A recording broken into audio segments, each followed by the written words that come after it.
Bring me some research. It smokes, it drinks, it philosophizes. Just let me suck, please. Just a little suck on each one. My mouth bleeding, Bart!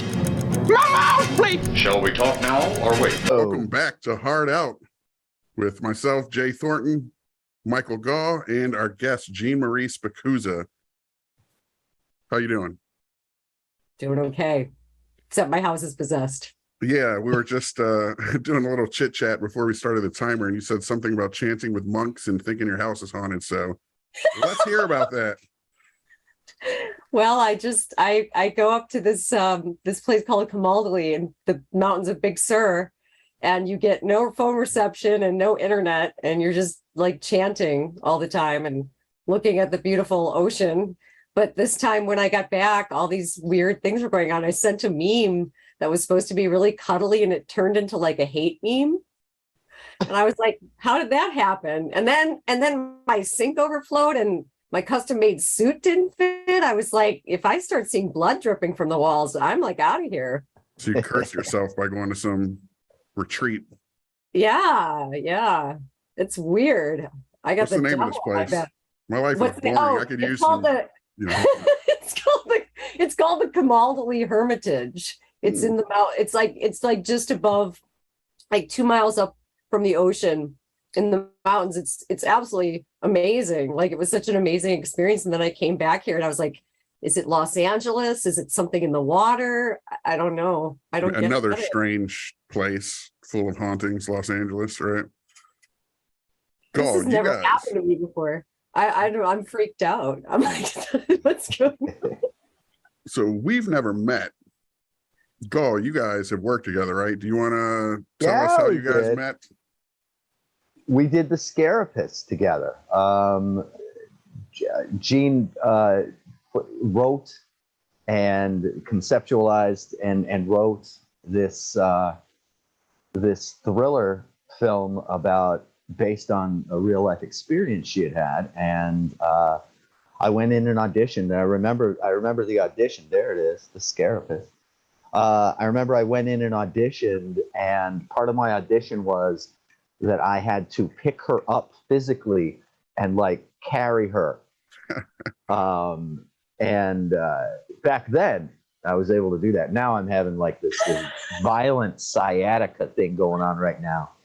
And I would drop you down a flight of stairs so fast if I had to do that now. That actually might have made a good plot point too. Right. How's the movie doing? Oh, it's interesting. Last summer, we went on to Amazon Prime, and for the second time, we were featured on Amazon Prime, and we were getting over 1 million viewing minutes a month. Now, what's considered to be a peak is over 100,000 viewing minutes a month. We were getting 10 times what's considered to be a peak. So I started getting the royalties, which were $220 a month, for which I thought, well, this sucks. They had us in the advertising, they had us on social media, they were getting subscribers, they were getting clicks.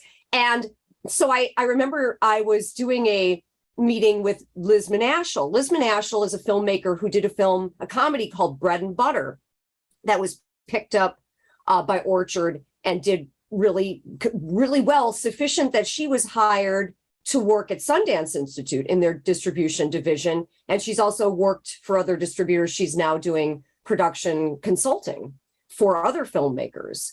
So she's considered to be a success story. And when I told her this, her jaw dropped. And I said, I know, isn't that terrible? And she said, no, that's like 3 times what my movies are making across platforms on all platforms. And I was like, so you're telling me that that's like a mega success, and I'm like able to make an interest payment with what I'm making. Yeah, a mega success in this indie do-it-yourself space or whatever, going through streamers where you get fractions of pennies, like the Office Space Superman 3 thing, doesn't amount to much. It's crazy. And so we started talking, and I said, well, here's the thing, because she said, well, would you consider a traditional distribution deal for Night Rain? And I said I would, because it would be flattering, but I'd be crazy because it sucks because you don't make money. So it's very validating as a filmmaker to get a traditional distribution deal. But, you know, it's sort of like Stockholm syndrome because you're embracing the people who are exploiting you. And so I explained to her, and I can tell you guys this because it's being announced today, that for the last several months, after launching the first fully woman-owned studio last year, Seasons and Amuse Studios in Hollywood, the first fully woman-owned studio in Hollywood, we're now about to launch in November the first fully woman-owned streaming platform that's designed for filmmakers and artists. We call it the Studio Club, named after the famed studio club that was a residence to and dormitory to female contract players in Hollywood in the day. In fact, Marilyn Monroe at one point lived there, and it was considered a safe haven. So we figure we're probably the safest haven out there. So it's pretty exciting. We're sort of being watched by a number of people to see, is this going to be just a crazy notion, or is this going to be like the next wave of independent film distribution? I guess we're about to find out. Yeah, I mean, it's interesting. It sounds cool. I always wonder too, like those dormitories for contract actresses, was that a safe haven for them or like a stocked fishing pond for the moguls, you know? But well, the problem is getting your word out there, right? You got to make people aware this thing exists, and that's the problem. The same with Amazon. It's like they don't pay shit to anyone because they don't need your movie. It's all just a deluge of content that they throw in there. They don't need our movies. You know what I mean? They used to. Netflix and Amazon and these, some of these other platforms, HBO Max, Warner. Well, then they started making their own content. They used to, but then, right, they started making their own content. And what's worse, and Michael will attest to this, because there's one thing that doesn't lie, it's a calendar. When the Scarapist started making its way into the festival circuit and ultimately into a limited theatrical release and then streaming, at the same time that was going on, one of our actresses, Katie Colleton, her show Teachers was picked up by TV Land, her and her improv group. Now, her showrunners were the executive producers of Key and Peele. And I had been communicating with her agency, and we also sent the Scarapist to Blumhouse for consideration of a franchise, and they politely and very respectfully passed, and then took a lot of the hypnosis content from the Scarapist and basically plunked it into Get Out. And when Jordan Peele was being interviewed about where he got that content from, he rather disingenuously said he got it from Silence of the Lambs. I don't know about you guys, but there is no freaking hypnosis content in Silence of the Lambs at all. So whoever coached him on that didn't do a very good job.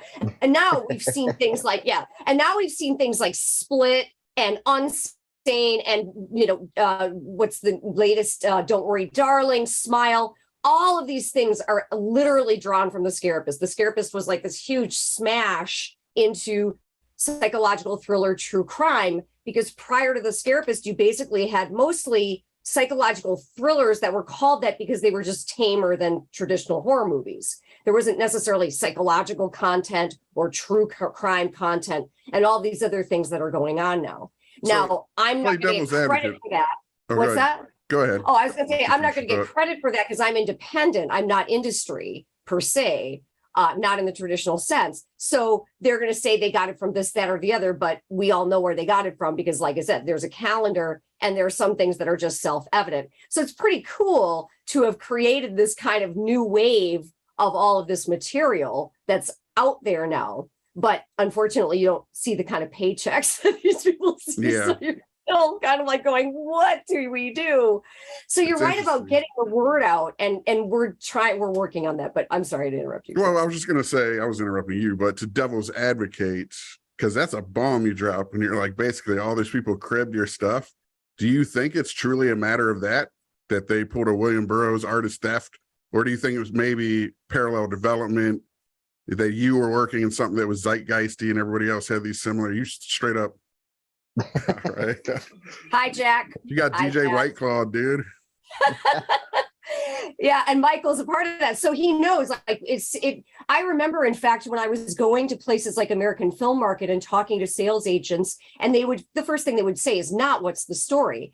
They would say, they would ask who's in it, and I would say, well, the story's the star, and they'd roll their eyes, and I'd say, and it's multi-genre, and they'd look panicked, and so things like noir, because it was actually Jeremy Walker who was the publicist who did, he originally worked for Klein and White, who were most famous for starting on Sex, Lies, and Videotape and ending on the Blair Witch Project. They basically really innovated independent film publicity. And Jeremy worked for them, as did Kim Dixon. And Jeremy Walker called the Scarapist the new noir, which you have to remember at that time, the word noir, we're talking about 2014, before, right before it came out. That was a dirty word in the commercial world. The word noir was just not used. Now it's used all the time. We forget this. Even in LA Confidential, they would not dare identify it as a neo-noir, even though that's what it was, because that was considered to be non-commercial. The other thing that was non-commercial was 2 female leads. I was actually being pressed to make the therapist a male character, which would have completely changed the story. The other thing, multi-genre was unheard of. That was really, really hard to have something you couldn't categorize in a specific way, in a specific genre. So all of these things were just, you wouldn't touch it. Now we take it for granted that that's used in marketing everywhere. That's also a result of the Scarapist. Yeah. Interesting. Yeah. Now this is all inside baseball, very industry, inside baseball type stuff. I'm curious, what got you into this whole racket? Like, have you always been a filmmaker? Or is this something you came to later in life? Or insanity got tell me about that. I want to hear about the insanity. You have to be great. Well, here, the interesting thing is it was based on a misnomer. Now, I'm currently working with Linda Phillips Paulo, who was the casting director for the Coppola family. She won the CSA award for the Virgin Suicides. She cast the Rainmaker. She's basically responsible for bringing Matt Damon into the wider Hollywood circle. Matt Damon certainly had done some very good work. I think it was Courage Under Fire, where he played like a drug addled. Yeah. But that he was basically doing a lot of smaller and secondary roles. She insisted. And Francis Ford Coppola wanted him to audition as well, apparently, but the brass and the suits weren't really interested. And she pretty much insisted and put her job on the line for it, and the rest is history. I thought that Matt Damon and Ben Affleck really had written Good Will Hunting the way the script was read and ultimately played out in the movie. I was wrong. So I come to LA with a script under my arm, thinking I'm going to be like Matt Damon and Ben Affleck. I don't realize that they've got CIA agents and they've got people like Rob Reiner helping them ghostwrite their screenplay. Because Linda told me she has the original, and it's nothing like what original draft. Doesn't he end up like on the run from the CIA or something? Like, yeah, something. Like Save the World. There are elements of it, but basically she said, no, what you're seeing on the screen is, and that's probably what prompted Matt Damon to say famously after the Oscars, when he was holding his Oscar standing next to Ben Affleck, and they asked him, how does he feel? And he said, I feel like the Milli Vanilli of screenwriters. We can never really forget what that really meant when he said that. I feel like the Milli Vanilli of screenwriters. So I got into this business kind of on a lie. I believed the PR at the time. Of course, now I know better. Were you trying to act in your own film? Did you come out? Right. Exactly. I wrote this script about a woman named Hildegard von Bingen from the 12th century. And so you're an actor, so you are insane. You're right. I am completely insane. So I started out as an actress. I started acting at the age of 6. I wrote my first play at the age of 10.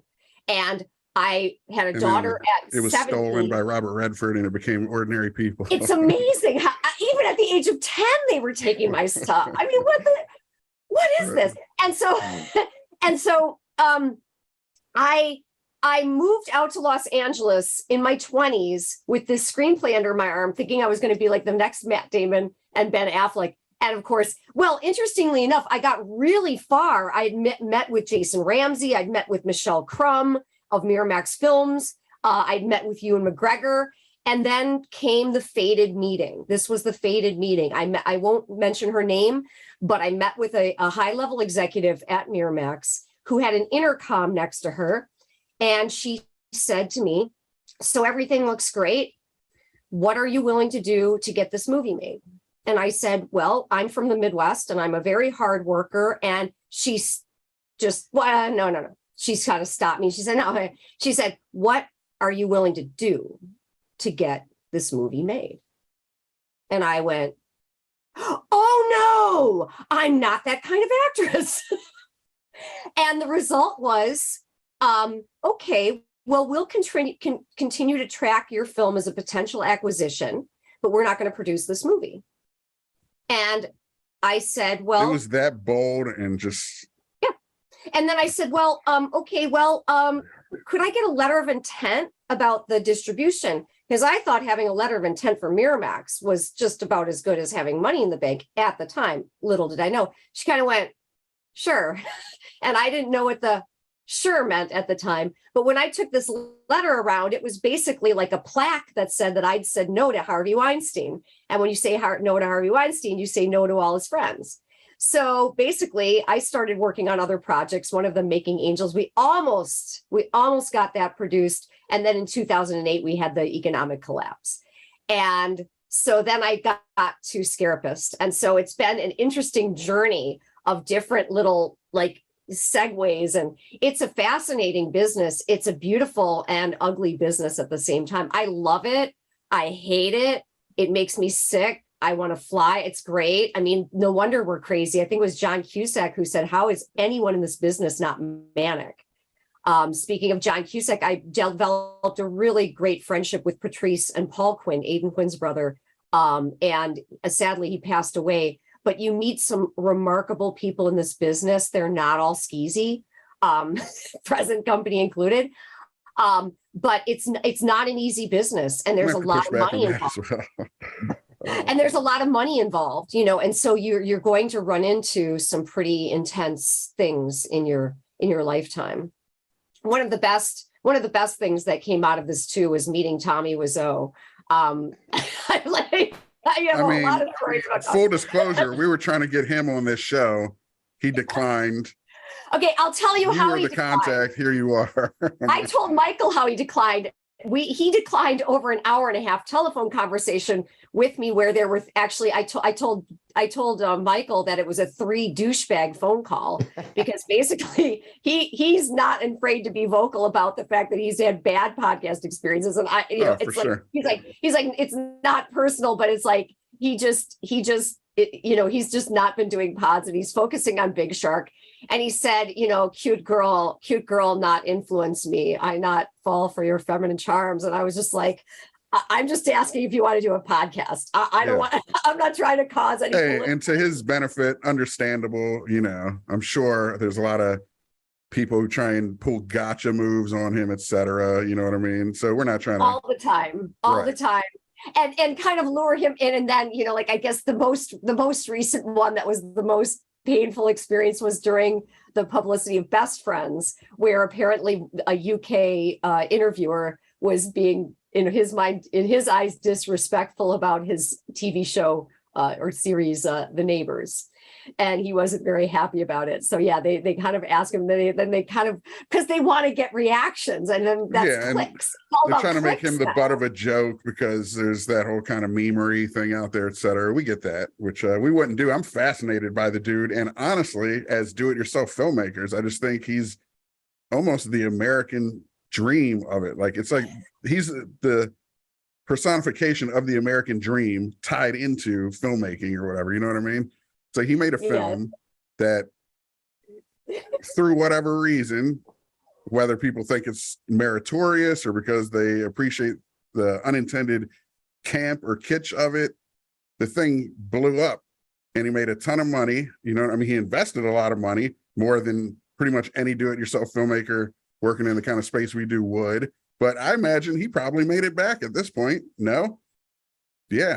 So that's a feat in itself. So I honestly wanted to talk to him about all that, so maybe someday. I consider him I hope he's a dream get. If I can convince him, he said, sweetie, you know me better than anybody. I'd not do podcasts. Yeah, right on. Like, well, and then when he said, you know me better than anybody, I was like, I don't want the responsibility. Well, his cohort, Greg Sestero, possibly might pop in here. We don't know. I really wish Greg would pop in here. it's like we've had some incredible conversations talking about Tommy behind his back. Well, I guess we could do that. I know this is going to be nothing but hearsay and won't be admissible in a court of law. But I'm curious. I've never actually asked you this, and with you and Tommy being close, what does he think of The Room? Okay. Like, does he know what he made, or yeah. does he think otherwise? He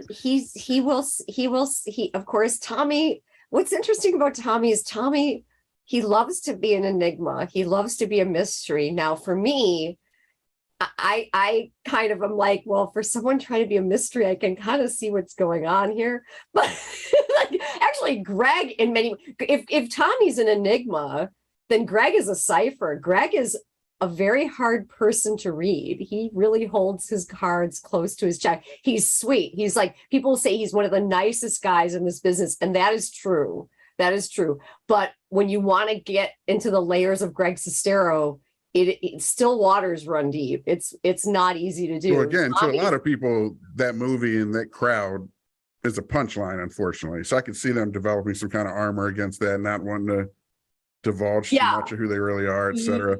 Tommy, people Tommy, wonder, of course, is that affectation or is that just who he is? And I mean, of course, all fashion, Johnny Depp's affectation, you know what I mean? Fashion itself kind of is, but at the same time, it's kind of a artistic expression. So my favorite Tommyisms. Well, look, let's answer the question first. So the room for Tommy is truly it's his masterpiece. He's very, very proud of it. He told me how he developed because there were a number of years where the room was not making money. I mean, it wasn't until after the first maybe 6 or 8 years that the room, it was a slow development of the cult following. And it started in Los Angeles after he had his theatrical run, which was not what people would call a financial success, let's say. I'm trying to be I'm treading carefully because if he may see this at some point and he's going to be like, sweetie, why you talk about me? He's not going to like this at all. But I mean, this is just history. Facts are facts. Facts are facts. So So the facts are that after his theatrical run, he started screening it at the Wilshire Screening Room. And he would get the RSVPs based on the famous now giant billboard, which I do remember driving past on a regular basis on Hollywood and Highland thinking, what is this? Like, is this like a cult? I was like, I didn't get it. I was like, I don't know what this is. Is it like some kind of a strange, like, is it like the Psy group, or I don't understand. Am I going to end up chanting in Big Sur if I go there? Yeah. And coming back and having my apartment be possessed. And I used to see his face too in the landmark flyers and think, who is this? Who is this Tommy Wiseau person? Little did I know what was going to happen in my life. But so at the Wilshire Screening Room, he would not have people buy tickets for the movie. You bought a T-shirt, and the T-shirt got you into the movie, and then the T-shirt was advertising, which, if you really think about it, people don't necessarily give Tommy credit for what a brilliant marketer and businessman he really is. He rode Dirty Laundry Day to some marketing. That's good. Yeah, it was brilliant. And then it just started to grow. And he said the fire marshal said, you guys have to find a different place. And that's when they started doing theaters. And from Los Angeles, he started getting offers for screenings in other cities. And it just sort of started to spread into many cities around the country. And then it started to spread to other countries. And so people can say what they want, but it's a pretty amazing and remarkable success story. Love it. And Greg's taking notes all this time. There was an incident where I was driving through Northridge. I'm driving, so there's only so much you can do when you're driving. And he was like, "You record me?" And I was like, "I don't do that, and I don't record people." And I'm driving through Northridge. I really couldn't if I wanted to. And then later, he said something to me one time where he was like, no, sweetie, I have right here, you say this. And I was like, you have right there? I said to Greg, is he recording me when I'm talking? And Greg said, oh yeah, he does that. That's He how does people project. Oh my It's God. that gay He's like, senator. He's like, you know. He's like, I found tapes. And I was like, he's recording. I was like, what is this? The Eastern European Gestapo or something like that? Like, I was like, what is he? Is that where he's from? Eastern Europe? What is it? Tell us. Well, okay, I'm not revealing anything because when he was on the Jimmy Kimmel show Yes. and Jimmy Kimmel asked him where he was from, he said, you know, I like to say New Orleans, but you know, I from Eastern Europe, but I picked New Orleans. And Yeah. James Franco was like, whoa, this is new. This is new that he said that. So I told Greg recently that he and I are sort of the Luke and Leia to Tommy's Darth Vader, because I think aside from maybe some of his family members, we probably know him better than anybody else. I even know some details that Greg did not know about Tommy, that Greg was pretty much floored by. And he does so not you normally shared them. warm up to people. So it's a very unusual situation to be in. And it's made things very, but I've learned a lot from Tommy as a result. I've But learned Tommy a lot. came to Hollywood fully formed. Like he was this, what he is now, like this enigma, or was it kind of like he developed this When he aesthetic first- and persona? I don't know. When he first came to Hollywood, he told me that he lived in an apartment with a guy who had a boa constrictor, and he had a nightmare that the boa constrictor ate him. So he had to move out. And then he got his apartment that he and Greg ultimately lived in on Crescent Heights. And he was trying to be Johnny Depp, who I think he pronounces Johnny Depp. Johnny Depp, he desperately wanted to be, and one day he came home and he told Greg, I never be Johnny Depp. And I don't know if he was fully formed, but he is such a unique person. Some of my favorite Tommyisms. I remember one of the first times we talked, he said, well, they kill themselves in the foot. And he said, or shoot. And I said, no, I like The yours mixed better. metaphors. Yeah. Oh, and his mixed metaphors are great. He also said that hit the nail in the coffin. And I was like, yeah, I love yeah, it. it does. It's so endearing and charming that I love it. Dude. And then he said at one point, he said that never see the light at the end of the tunnel. It's like, yeah, that's actually true. One of my all-time Love it. favorites. I'm gonna take that for a all-time character. favorites is money doesn't work on trees. Oh my God. And I thought, yeah, you're right. It really doesn't. It actually really doesn't. Money doesn't work on trees. It doesn't. There's always been this part of me that hoped it was some guy who's just from, I don't know, Montana or something, pulling like, remember when Joaquin Phoenix did that whole thing with Casey Affleck? Like that it's just a troll and he's really just this dude named Steve or something, you know what I mean? But I love it more that it's the real deal, you know. It's more endearing that he's just genuine and is what he is. Now, you talked about him thinking that he made a masterpiece, right? Which he made a hey, masterpiece. filmmaking is subjective, and whatever. But does he? Here's a question: does he think that the audience and all the money he's made off of it and the fame he's made off of it, does he think that's because people think it's a work of genius? Or I mean, it's billed as the worst movie ever by a lot of people who screen it at these midnight showings or whatever. He just says they don't know, they don't understand. They do not understand the brilliance of the room. There are those who get the brilliance of the room. I'm releasing secrets out, but no, it's like a Chauncey Gardner character from being it's there. amazing. It's truly, I have to say that there's definitely there has never been and never will be anybody like Tommy Wiseau. FaceTime him right now. I wish I could. I mean, if I did, he'd probably be like, "Sweetie, what you doing to me?" Like You just killed yourself in the foot, lady. I killed myself in the foot. Well, the first time he called me on the phone, I was watching The Disaster Artist in this room. It was on my computer. And it got to the point where it was the James Franco scene where he's stuffing things in his pockets, and I can't remember the woman playing Sawara Bright. I can't remember the actress's name. She was really good. she was doing the wardrobe stuff, and Yeah. she was like, "You're going to take all that." He says, "Sweetie, I keep my things in my pockets. Your continuity in your forehead." Okay, the more I've known Tommy, the more I realized that James Franco's performance really deserved the Golden Globe 100%. It was a work of genius.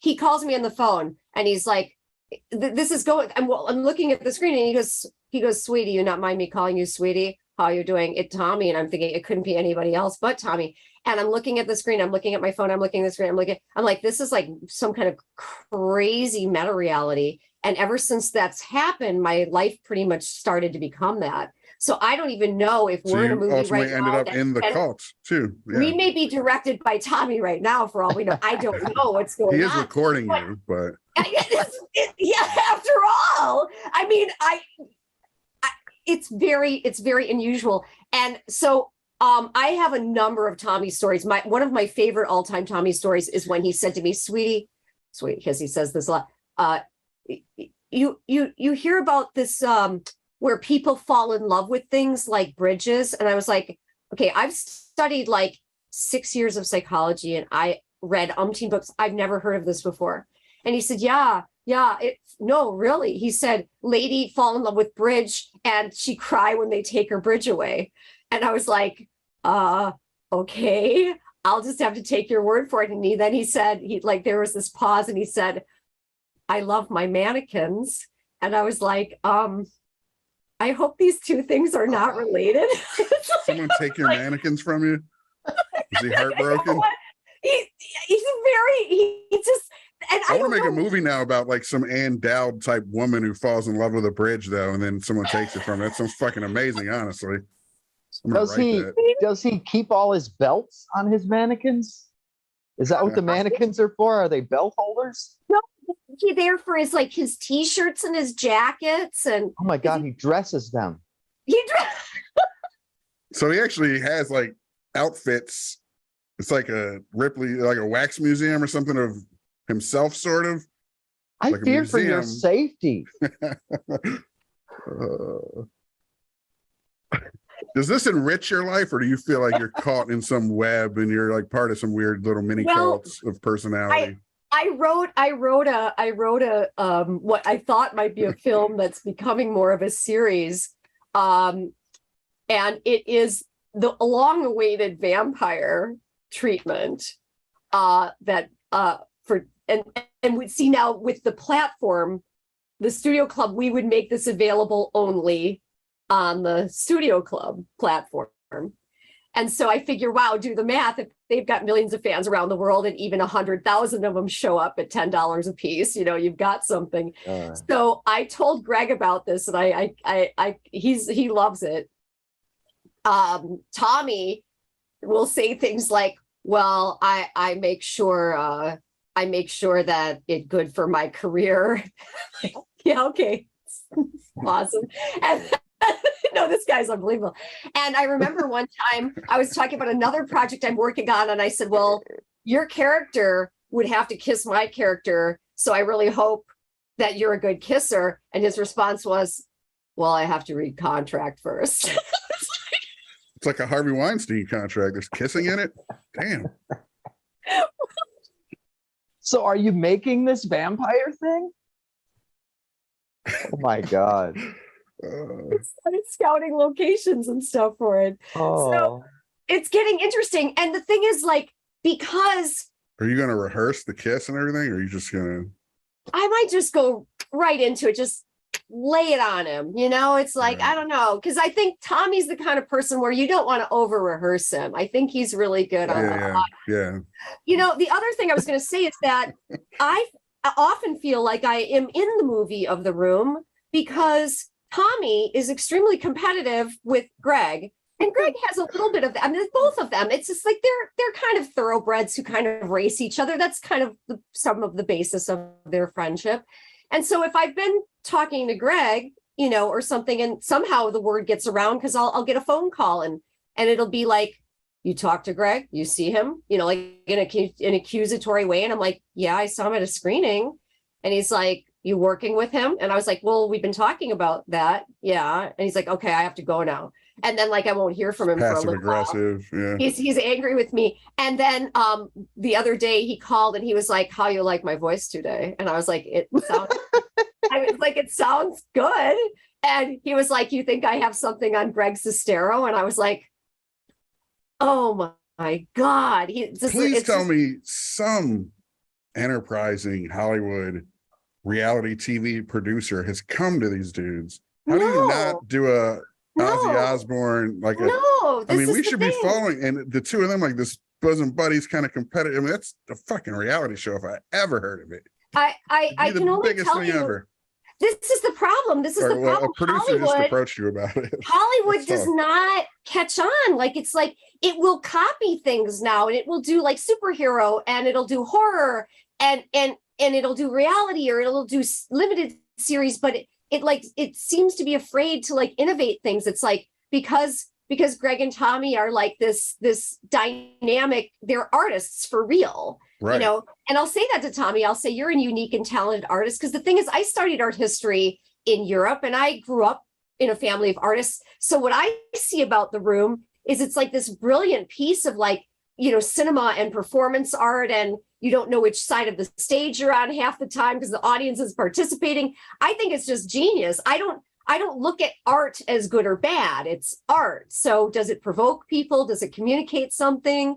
You know, it's like I don't even place those judgments on. So I just think it's amazing and that's brilliant. the other kind of thing I wanted to talk to him about if we had him on, is that delineation between critical success and actual art. Like art is a form of expression. If you make a movie and you're motivated artistically to make it, it's art, regardless of how it's received critically or whatever, you know? And it's for the critical, the Rotten Tomatoes of it all, for that to really have such a heavy bearing on what people choose to see or not see and how they value things sucks. It's commodification. I think it's terrible. You know? And a lot of it you have to keep in mind is industry driven, because we as independent filmmakers don't have budgets that allow us to inflate our numbers or whatever it is. You know, we're just kind of out there. And we're kind of, you know, it's a Thunderdome for us. It's like whatever's going to land is going to land. And you have to deal with all the peanut gallery stuff. And I mean, even the guys who did Primer have to deal with this stuff. They put stuff out that's great. And people will be like, "Oh, this is just blah, whatever," you know. And the studios, meanwhile, are doing this stuff where they've got all these paid PR companies to throw like it's the best thing ever. It's always the best thing like ever that they're putting out, you know, which you go to see it and you're like, "Yeah, this is the best thing ever. This is like even close to the best thing ever." So we see much more of a dichotomy in this industry. When you look at the Sam Raimis and you look at the Jim Jarmushes and you look at the David Lynches. I remember I attended this Independent Film and Television Alliance conference where Eli Roth was the keynote speaker. So I got up during the Q&A period, and I think I was actually the first one up. And I said, "You know, you and I have something in common because we were both mentored by David Lynch." And he was like, "Oh, yeah." And I said, "I'm really glad I met you because your movies are really disgusting." And he said, "Thank you." And I said, "But you're just a nice Jewish boy." And he was just like, you know, smiling. And I said, "So what's your takeaway? What's like the most important thing you learned from David Lynch, from David?" And he was like, "Oh, that's a great question." He said, "Well, when I was getting ready to shoot Cabin Fever," he said, "David told me focus on the donut, don't focus on the hole. The hole is all like the negative stuff and the donut is the movie itself." And he's like, "I couldn't have scripted it better." And I was like, "You couldn't have. That's amazing." He said, "But you have to keep in mind that in this day and age, it's not like the days of David Lynch, like doing something really artistically amazing and then being, you know, brought into Hollywood." In fact, it was my friend David Schreiber, who was the assistant to Mel Brooks. Mel Brooks had no idea who David Lynch was. That's why they hire these guys straight out of film school like David Schreiber. And he was the one who said, "This is the guy you should get to do Elephant Man." You know, so I mean, this is kind of the weird tiering of this business, and as in levels. And Eli Roth said, "Yeah, that doesn't exist anymore. If your first movie out doesn't make money, like you're basically toast. And if you haven't been to the right film school, or you haven't had the right this or that and the right agent and blah, blah, blah, blah, blah, you know, it's gotten so much crazier than it ever was. It's so much harder to break through those walls now." because It's of weird though, because you'll see like a Colin Trevorrow who started with something like what is that? Safety Not Guaranteed, a small independent film, and then he's recruited by Hollywood to go make Jurassic Park movies and shit. Or the guy who made Cop Car, I think, right, ends up making Spider-Man movies. And Chloe Zhao, is that her name? Chloe Zhao went and made a Marvel movie, you know. Well, her father was a wealthy industrialist. I mean, she's another example of sort of the Matt Damon. Lena Dunham. Yeah, they got money. They come into it. Oh, they come into it with massive. Gal got it. I mean, they basically told Patty Jenkins, if you're going to make Wonder Woman, you make it with Gal Gadot, or you're out. You can't do it. Amazing. I mean, she had her foothold in there. In a certain way, and that's, Mara Rooney, her father owns all of these football teams. Yeah, exactly. I mean, it from the outside looking in, the PR basically says, hey, these people are just like us, and they worked their way in. And I'm sorry to say, it's a lot of crap. What's happening behind the scenes, you really have to partner up with the right agent. People think it's just about getting an agent. It's not about just getting an agent. Look at what happened to Dan Harmon. Michael knows Dan. I used to perform with Dan Harmon back when he was in the Dead Alewives. Peter Alberts and those guys, Rob Schraub. And he gets kicked off of his own freaking show. I mean, it can be a very brutal experience for people. And you mentioned some of the movies that these people are working on, Jason. I know a very talented female director. I say female director because that plays a role. Because she is a female director, she actually has a certain foothold along with one other female director, Amber Seeley. And she was basically saying at one point, her manager said, well, here's a job, and it's just a job, and it's just about the money. You look at some of these things that people are recruited to do, whether it's an actor, a director, a writer, they don't even necessarily like the material they're working on. It's the paycheck. Oh, yeah. I mean, that's a classic one for me, one for them. Stars have done that for decades, trying to finance a certain lifestyle and then be able to make that little artistic movie once in a while. The problem is the studios aren't making the one for them anymore, one for the actors. And it's hard to go back. Patty Jenkins tried to do it with I Am the Night, the limited series. Right, she made Monster, right? She made Monster, and then she was doing a couple of television series for a while, kind of, but she wanted to do Thor, but it worked out. She did Wonder Woman, and then she tried to go back and do I Am the Night, the limited series, which actually borrowed a lot from my Project Night Rain, in certain ways. Yeah, once again. Yeah. Thanks, guys. Just send checks. I don't need any more flattery. Just send the checks my way. But it flopped. It utterly flopped. It's very hard once you take the Faustian deal and sell out as an artist to try to then find that pathway again. It's not as simple as it would seem. So people think, well, I'll just get the big paycheck and then I'll go back and do, it'll allow me to do what it's not that simple. I think it used to be, but the model changed. Like, did you see Matt Damon was on that, speaking of which, that Hot Ones show? And he broke it down. This was amazing. And he said he was talking to, whether it was an agent or some executive who broke it down for him, that what happened and really fucked Hollywood was the death of the DVD market. Because DVD was such a huge market that they could afford to take more risks at the studio level because they didn't have to make all their money back on a theatrical run where they split half with exhibitors, et cetera. They could make a Good Will Hunting that'll make a few million, but then make 150 million on DVD or whatever down the road. And when streamers came along and killed DVD, well, when Netflix started making their own content instead of just shipping you DVDs, that's what killed all of that. And all those little movies that actors would do, their one for me is gone. I would have to agree with that statement. In fact, I remember for us, and this is something, I don't know if I ever told you this, Michael, but we had an offer from there was a company called Alchemy. I don't know if you guys remember Alchemy, but we had an offer from them. It was a 6-figure deal for DVDs in Walmarts. They were really good at getting independent films into places like Walmart and actually, and selling them and getting them out to the main commercial public, even people who didn't always buy movies, but they were there to maybe get something, a t-shirt, a candy bar, whatever it was.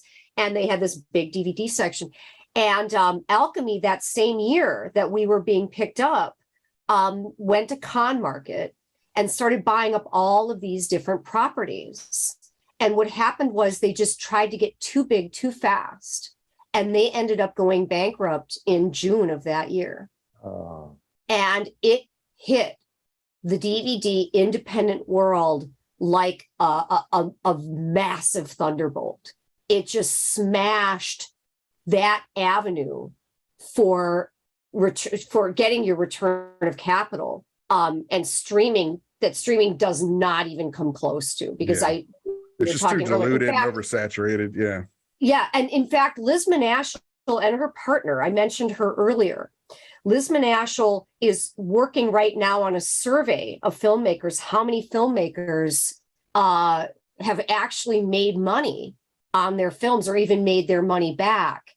And the last I checked, I think it was up to something like 87 filmmakers, and I don't think a one had yet reported that they had made their money back or even broken even.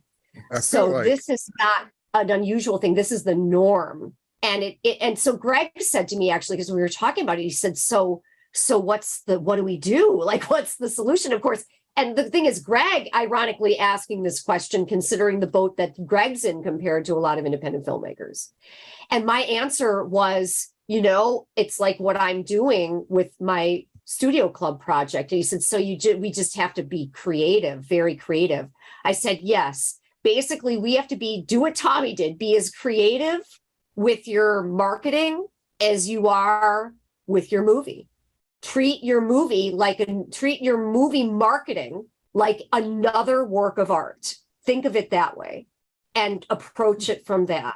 And I think that's probably going to be the best bet going forward for independent filmmakers, because I'm sad to say that four-walling, because I've done it, four-walling is very expensive and very hard to make any return on. Streaming, like I said, if Liz is a success as a filmmaker on streaming, we're like a meta success, considering what the Scarapist was able to accomplish last summer. And it's still pocket change compared to what you need to make as an artist, because of course a big part of this is, I'm not suggesting that all of us think we're going to become mega millionaires, but it would be great to be able to live and get to your next a creative movie. Middle class. Can you not make 40, 50, 60, 80 grand a year doing this? Does it have to be rags or riches?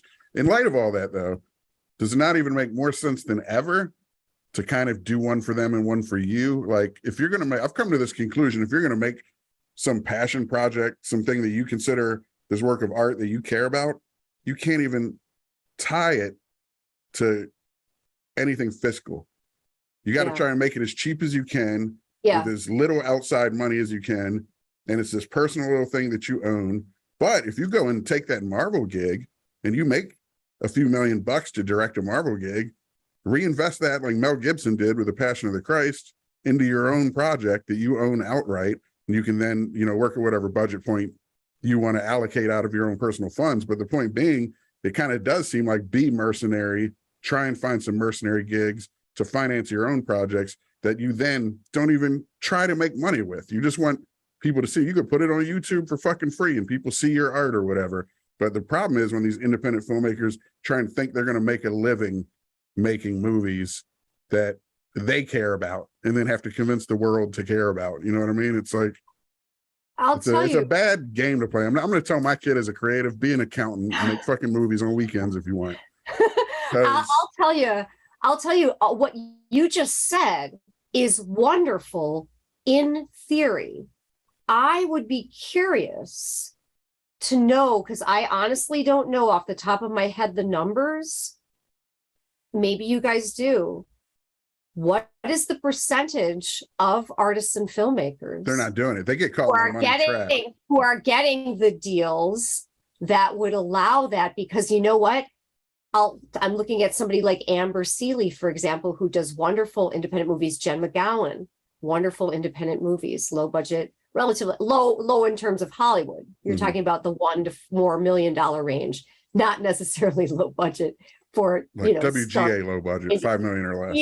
Yeah, exactly. Well said. Now, if you're doing those projects, you're not necessarily, I mean, you might be making enough to make a very small project, but then you also have to look at in terms of time, because once you've got an agent who can get you into these projects, and keep in mind that what happens a lot of the time with these kinds of projects now, it didn't used to be this way in Patty Jenkins' early days, but it is more and more now. When you're hired to write or direct, you're already given a template. It's not like when we make movies, just whatever comes to us and we start generating that into our material.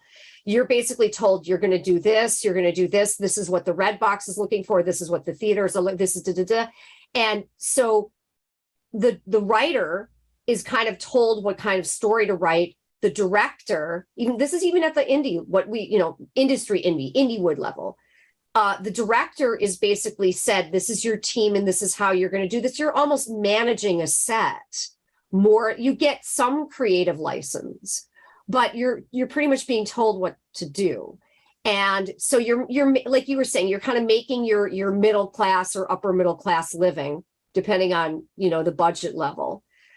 There's not a whole lot of time or even money for that matter to do these wonderful independent projects. The people who are doing the Marvel stuff, what percentage of people are doing this? This is a very, very, very small percentage. In fact, just to demonstrate the concept of this, Terry Gilliam, I think the interview was around 2006, he said, if Monty Python were coming up in the industry today, we wouldn't have made it, because during our time, he said, you had a pyramid, an upright pyramid where you had all of this talent at the bottom and just a few suits at the top. He said, now it's reversed. Now you just have a little bit. Good, that's good. You have this little bit of talent at the bottom and all these suits making the decisions at the top. And I've dealt with these people. I mean, I've had meetings, conferences, emails with Fox executives. I mean, you can't even get to a person without dealing with the attorneys, with the accountants. I think it was Steven Soderbergh who gave this wonderful introductory speech at a few years ago. It was at the San Francisco International Film Festival. And he was like, we had this wonderful project, but then the numbers didn't work. I mean, this is Steven Soderbergh, right? And he said, but the numbers didn't work. And we didn't want the talent they wanted, and it wasn't going to work. And he said, and I can't name names because I like my cat, and who would feed it if somebody runs me over and has me killed?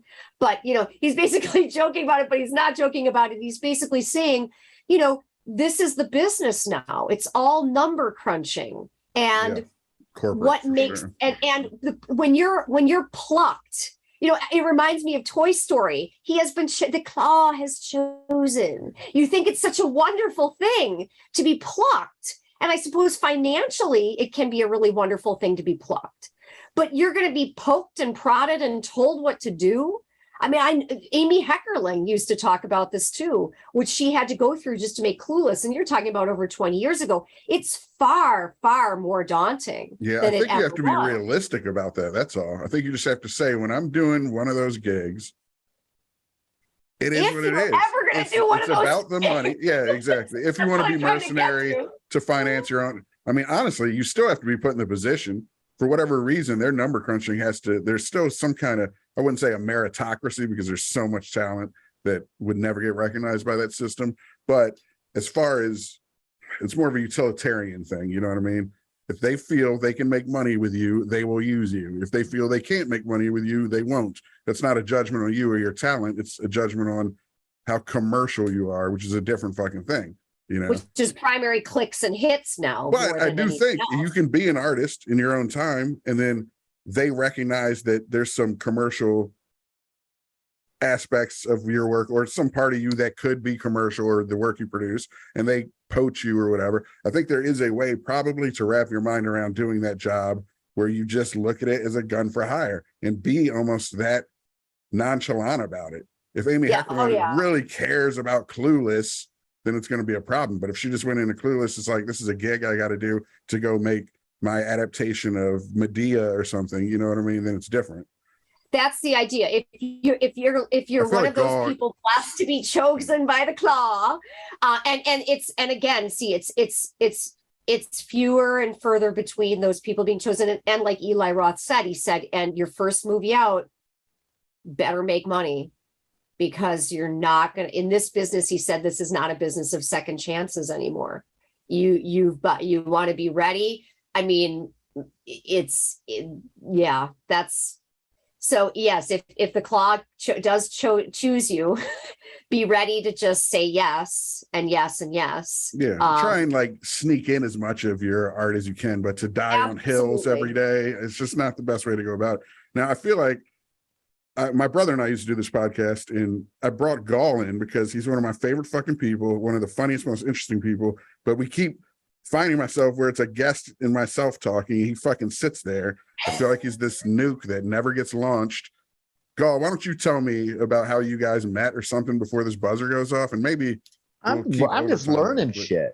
I'm just enjoying listening to her talk. I'll tell you. I'm going to tell you something about Michael. So Michael's role was originally also a female character, but Michael so killed it in the audition that I had to hire him. I basically, and I didn't have to make a lot of changes. The role just, it kind of became his role. And the minute he steps out, he's that role. He's one of my favorite actors I've worked with, quite frankly. And I'm talking about him in front of him like he's not here. But I'm going to embarrass it. But I really, truly, he was one of my favorite parts of working on The Scarapist. He's been amazing. He connected us, which I think is really cool. I'm so sorry Greg couldn't join us.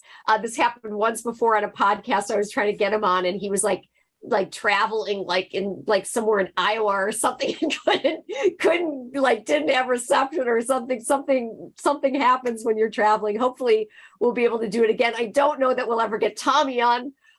Maybe someday, if he softens to podcasts, maybe I can, maybe I can get him to do a print interview, because I write a little bit for some places too. That would be maybe I can. Yeah, that's a possibility over pods, I think. And I'll try to use my feminine charms. They don't always work, but I try.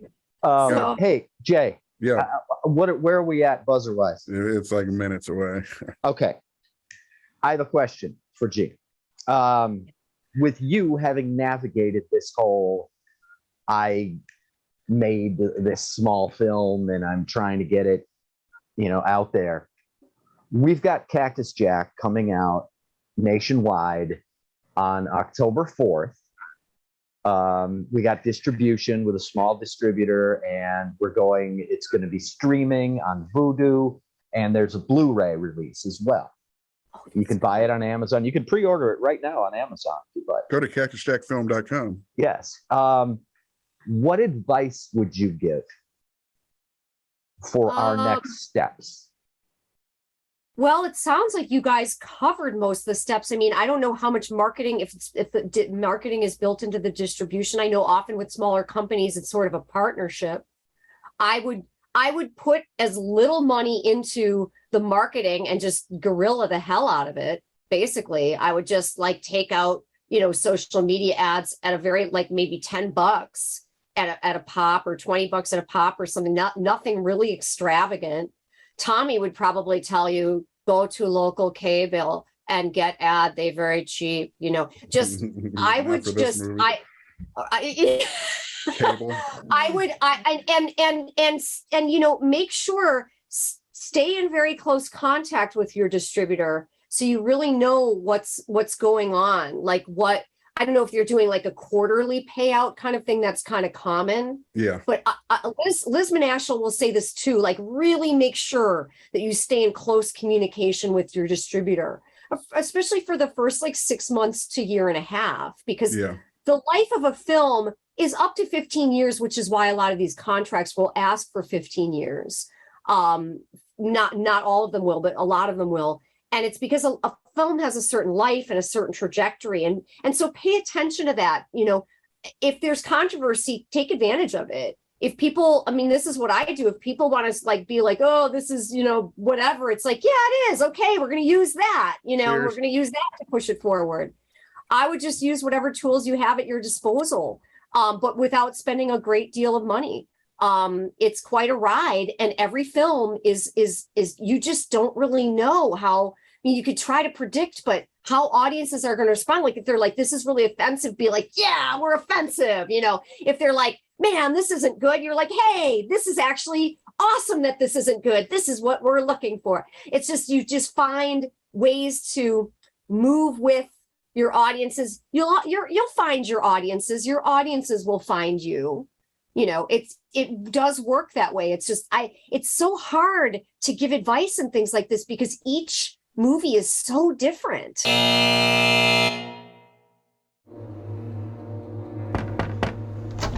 You're alone, right? Yeah. Is it cool if I start filming now? No, when we get inside. Why are you here? I just thought it was really interesting, you know, that someone hasn't left their basement in 6 months, not even to use the bathroom. Is that true? Why would I want to go out there? I got everything I need right here.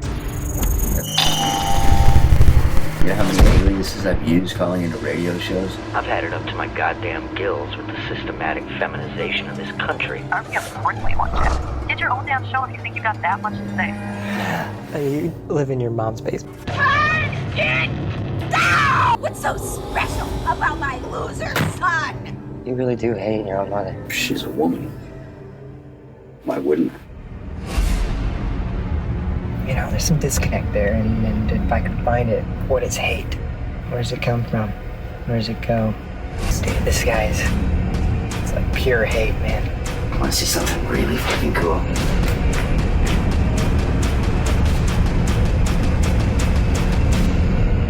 What a fucking show. Stop! Over here. Look at me! Look at me! We're gonna help you show them the light. We're gonna change the world. This is Cactus Jack coming to you live from a studio audience. To the man who calls himself Cactus Jack, we have watched as you have rocketed to infamy. And you wonder why these cornered animals lash out. And now, we have watched as you have called for literal blood. I know you're out there listening. It's buzzing in your ears, burrowing into your brain. Do it. Jack, you're gonna love this. I pulled that trigger off his head. Your VPN will not shield you. The darknet will not hide you. You and your kind are finished. You think I'm scared of you? Come and get me.